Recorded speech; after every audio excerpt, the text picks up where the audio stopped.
there's a bit of a tendency in the US that anime and manga are the genre rather than the medium of expression. What are your thoughts on that? That you can kind of pigeonhole it that way, even though it's a medium that can express many genres, many themes, many... What do you mean by genre that becomes sort of like science fiction? Yeah, like basically like you say, oh yeah, you know, a person's like, oh yeah, I'm into anime, in the same way someone say, yeah, I'm into sci-fi.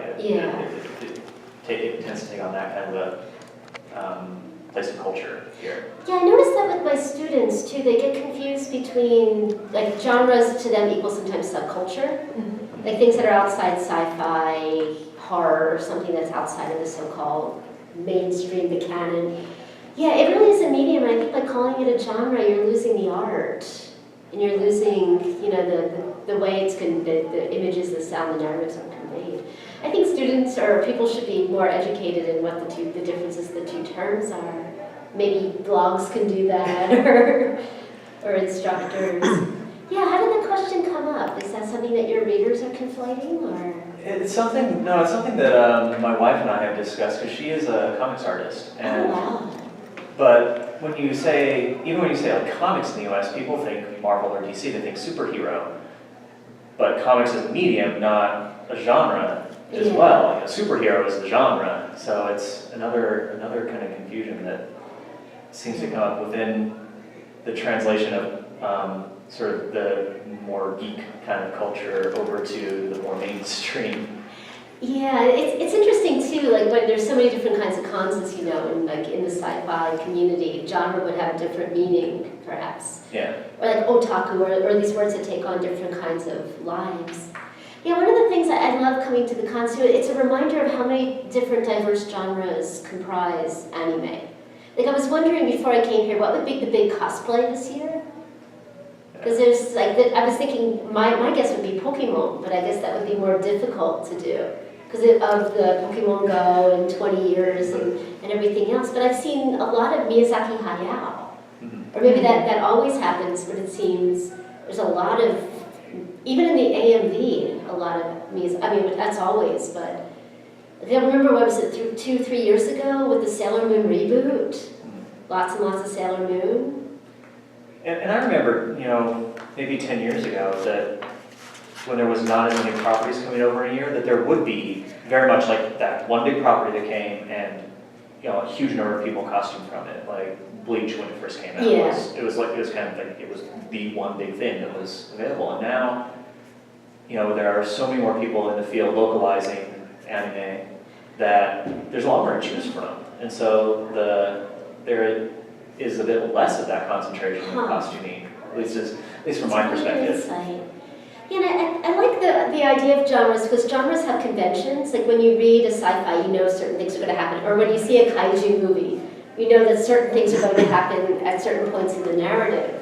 But I like now that when you look at anime as a medium, like or a media, I mean, more diverse, it could take the different genres and splice them together.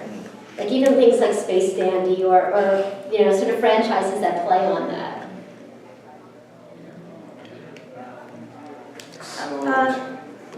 Round. I'm sorry. So how much have you seen that American culture has had an influence on Japanese culture, if at all, over the last several years? That's a good question. I guess it works at many levels. And one of the things, I'm very interested in cross-cultural comparisons. And I did a panel yesterday on a topic that's sort of near and dear to me lately, is Japan and American television. And oh god, my head's so full of trash these days watching so much South Park. At least you're in the right state for it. Yes. Yeah, exactly. Go to Castaneda. And Trey Parker knows his Japanese culture. It's like some of his early stuff, especially. Like, have you seen his 1992 animated short of Japanese retelling of American history? Oh, no. Look it up. It's beautiful. It's told by his roommate at University of Colorado. I forget his name, but he went on to be an animator for Pokemon films. Oh. And he, you know, being Trey Parker fashion, tells American history as a history of violence and, yeah, parody. But with the same kind of stop motion kind of animation. But, yeah, I think it works, and the cross-cultural comparisons are really interesting. Like when you look at early, like the first generation of Pokemon, back in 1998 or 96, when the onigiri had to be rotoscoped out for jelly donuts. And like fans laugh at that, but like most of the population wouldn't really know what onigiri are. But I think thanks to anime fan cultures, we now have onigiri in like school cafeterias. Sushi's become more mainstream. So I think pop culture's gone a long way in sort of promoting aspects of culture. American influence on Japan is complex because, you know, like it can date back to like World War II or before. And America still being the business gold standard, like it still holds this idea that if you can make it in America, then you can make it almost anywhere. Even though Japan right now is being flooded with Chinese business and Chinese tourists. But they still aren't viewed as sort of a gold standard like the United States. Even though there's one of the top words of 2005 in Japan was bakugai, the explosive shopping patterns of Chinese tourists, because there's that many, but it's still, the United States has this kind of aura, like even way back in like the 90s when Sony and other corporations are starting to export products that they want to blend into the American landscape, like Walkmans and VCRs. And now, thanks to more education, I think, and more exposure, Japanese products don't need to always blend in. We can enjoy them too because of the cultural odor, to use Iwabuchi's term, because they sort of smell to us Japanese. They seem foreign but yet tangible. What have you seen in your students, like the elementary school kids? Well, it depends. Like a lot of them love anime. There was a third grader. She actually had the Majika Madoka Japanese art books, so they were all in Japanese. There's one girl that, even though I don't teach for her, we run an anime meetup group here in Denver. Oh, nice. And there's one father that brings his daughter to our monthly dinners, and she's dressed up in Attack on Titan gear, because he's like, she understands the differences between fantasy and reality. I'm cool with her watching it. Yeah. And that's like a lot of things I see is if they're, a lot of the students that love more of the mature stuff, they can handle it, they know the reality between it. Like I had one 5th grader one year, she was reading at 11th grade reading level. Wow. And she was one of the highest GT kids in that classroom, which was an interesting classroom because we had 31 kids in there, 15 below grade level and 16 GT. There was no in between. That's hard to teach. And she, like her dad was reading Robert E. Howard's Conan books with her when she was young, and other really advanced books. Yeah. So they were teaching her the differences at a very early age. And that's part of the anime industry that doesn't often get globalized, is the tie-in with literature and light novels. Like when you go to Japanese bookstores, there are so many novels based on, for example, Attack on Titan or these big franchises. But they don't get translated and exported to the US as much as the visual media. Because I know some of my students are trying to learn Japanese through reading light novels, and they recognize the narrative, so it's and the characters. I wish Funimation and companies Crunchyroll would do a little more with that. That would be really cool. So what are the advantages and drawbacks to the portions of Japanese popular culture that are making their way around the world? That's a really good question. And one thing I like to remind my students is that the kind of Japanese culture that we have in the United States isn't necessarily the most popular things in Japan. Like some of the things that are really popular in Japan don't come over here. Like I'm trying to think. There was. Well, Doraemon has never become popular. That's it. Yeah. Yeah. And Detective Conan or... Yeah, Lupin a little bit more. But Doraemon's an excellent example because Doraemon, like the blue cat, was so popular in Asia. But never really, Disney bought the rights in 2014, tried to show, it didn't really work. Yeah. But that's some, like, the longest running Japanese television anime is actually Sazai-san, which has been on every Sunday. The comic strip started in the 1940s, but that's, besides Japanese language textbooks, that hasn't been. I think that was just too complicated for international audiences to follow. But Doraemon, yeah, I often wonder why that didn't make it. Why has Godzilla made it and Doraemon hasn't? Maybe something about kaiju that's It could also be just the time period when it was actually introduced to the American audiences, because there have been things that you'd think would take off well, but they don't. But then something a few years later that is similar in concept and story will take off, and it's like, it's what? But how come? It's like timing. Yeah, that's why I'm fascinated with Death Note. Because I think fans have really propelled Death Note more than corporate interests. You want to join our conversation? But yeah, even with like Attack on Titan a few years ago, how much that just was like, Yeah. Yeah, Japanese publishers are often out of tune with that because of the networks within the publishing companies. They try to promote people who have published often within Japanese monthly magazines like Shonen Jump. And they're not really thinking like the fans think all the time, for good or for bad. Yeah, I think it can present a limited view of what's available. Just like there's a big, I live in Oregon, so I love this, but there's been over the recent years in Japan a big Oregon fad in Japan. Like there's Oregon restaurants opening up, Oregon donut shops, Oregon clothing. And I asked friends in Japan, why Oregon? And many of them respond, well, it's not California, not New York. Presents a different side of things. It's also part of sort of the organic fad or looking to sort of craft beers, craft industries. well, Watanabe had said in his interview yesterday that this was the first time he's in Denver because he never hears anything about Denver, so he didn't know what to expect until he saw all the cosplayers and everything. Yeah, I guess he probably thought just like mountains of beer, and maybe that's accurate, I don't know. In terms of like the cross-pollination of culture, do you ever teach with Kurosawa Akira? I do, I'm a fan, Yeah. actually, especially, yeah, I really love Kurosawa films. The early ones, like Stray Dog and Drunken Angel. Yeah, Kurosawa, the students really like his work too, much more than they like Ozu, because they find the narratives more exciting. Yeah. Yeah, and it just seems like, especially like the samurai films they are westerns that take place in Japan basically, and so they're really this an interesting blend of culture. And then Throne of Blood, which is this Japanese adaptation of Macbeth, and Yeah, the actress does not blink during the film. Yeah, and then it's fun to look at Kurosawa films against like George Lucas and see the different yes, like influences. what is the Hidden Fortress? Yeah. It is, yeah. Yeah, the 1970s, 60s, 70s are an interesting moment in that kind of cross-pollination. Like even the miniseries like Shogun and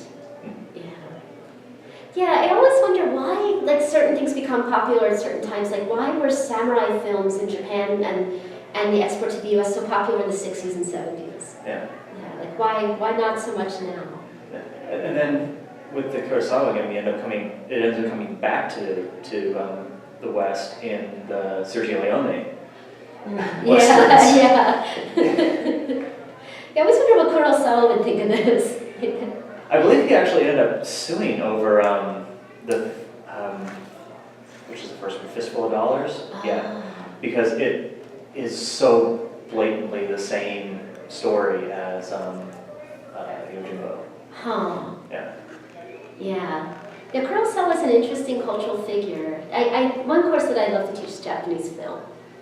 And my tastes get a bit poppy rather than, But it's good to teach Kurosawa films. The early ones really respond to the war, immediate post-war culture. Have you seen Stray Dog? No, I have not. Oh, watch it. It's really powerful. And Drunken Angel. I really like High and Low from the 1960s. High and Low is a crime story, and it has 2 parts. Isn't that one of the film noirs from that time? Yeah. Yeah, it's powerful. And Godzilla's become a big part of the Tokyo landscape too this summer, promoting the Shin Godzilla. There's a big Godzilla head, as you know, in Shinjuku. And there's the Parco department store in Shibuya, and then there's a Godzilla tearing off the R in Parco. And then, from what it looked like, they opened a Godzilla hotel up. Yeah. And Godzilla, it's so difficult if you're a foreigner to become a citizen or resident of Japan. But Godzilla was given official residency in 2015. And the monster that destroys Tokyo becomes one of the first foreigners to get residency. I think we have time for one more question from everybody. You can go first, yeah. Sure. So, with anime and manga, there's kind of this pattern where they're a lot more liberal with homages to characters, actors, stuff like that. what are some of the differences between Japanese copyright laws and uses of names and characters versus American laws? It's one of my favorite questions. I'm fascinated by copyright law and how it's changing. And the Japanese copyright law changed about 10 years ago to become more on par with the American copyright law. And one of the things that I've been looking at, and if you like, I could send you, I just published a chapter in a book called The End of Cool Japan, looking at how the signifier that Japan's tried to promote Japanese national power through the export of popular culture. But it becomes unstable, like you can't control what fans or consumers do or creators do with the products that get exported. Like with fan fiction, you put something out there, you can't control what your readers are going to do with it. But with copyright law, creators, fans, professional, amateur have been really throwing issues into play that didn't exist about 10 years ago. As you know, with fan appropriations, with memes, fan fiction. And on certain levels, Japan's been more lenient to this. Like they've had a big doujin culture, doujinshi, like doujin, fan-produced manga, fan-produced fan fiction art. And twice a year, as you know, there's the big Comiket, the big comics market that's held in August and December. They get like 500,000 people go. It's crazy. If you're ever in Japan, it's worth going. It's free, but it's packed with people. And fans sell. Like you could create something based on your favorite anime and sell it. Some anime will be okay with that. Some won't. Like Nintendo's historically cracked down a lot on that. You get into a lot of trouble with Nintendo. But other franchises like it because it promotes their fan base. So some professionals have taken the fan narratives and incorporated them more into the storylines. Like Clamp did that for a while, or other artists. So, but I think with TPP, with the new Trans-Pacific copyright laws, I don't know how that's going to change. And there's a lot of fear in Japan about the crackdown of doujin fan-produced culture. Yeah, and I like when you watch an anime, this has been happening forever, like since, this even goes back to the Edo period, back to the 17th century, where you have a famous brand or name and they'll change it to from Coca-Cola to or South Park and Shin Pokemon, Sony becomes Coney. The fans all know what it is, but by tweaking it a bit, you try to evade the copyright law. And it also depends on, too, if you're using it for fair use or if you're selling it. My classes have questioned the bounds of legality. I do that on purpose. Because I want students to begin to think, what is legal, what can we incorporate? But as one student put it, the scanlations, fan art, / the different things that fans have done. I read these things, I'm like, oh my god, my eyes. I will never look at light the same way again. One question I had, because Japanese culture is notoriously more patriarchal than matriarchal, where the United States is a little bit more liberal in that regard, where there's kind of a bit more equality.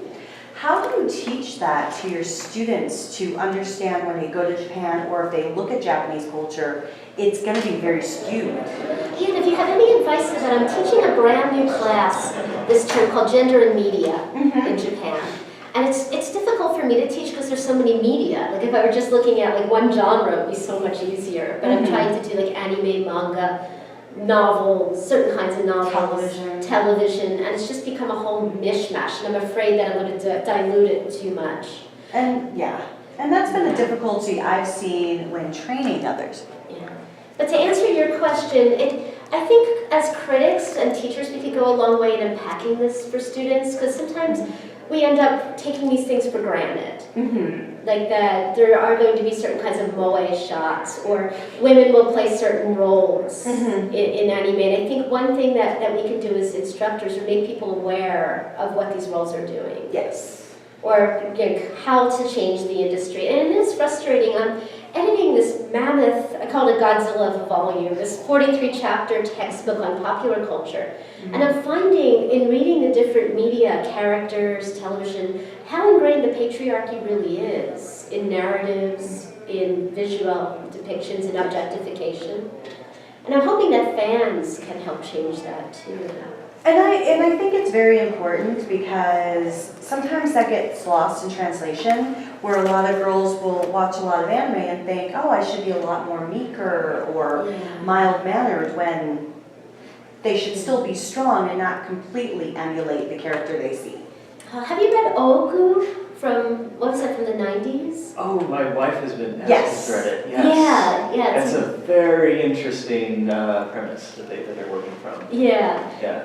Yeah, it's this reversal of Japanese history. It's set in the Edo period, and all the men have died of a plague, and all the shogun it's the real historical shogun, but they're all female.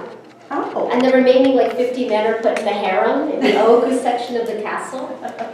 But it's a really interesting historical revision. I'll have to reverses read that gender. It's worth reading. Yeah. It's beautiful art too. Well, I worked at a library for a number of years, so that's natural. But Yeah. thank you Yeah, very thank you. much. If you have any more questions.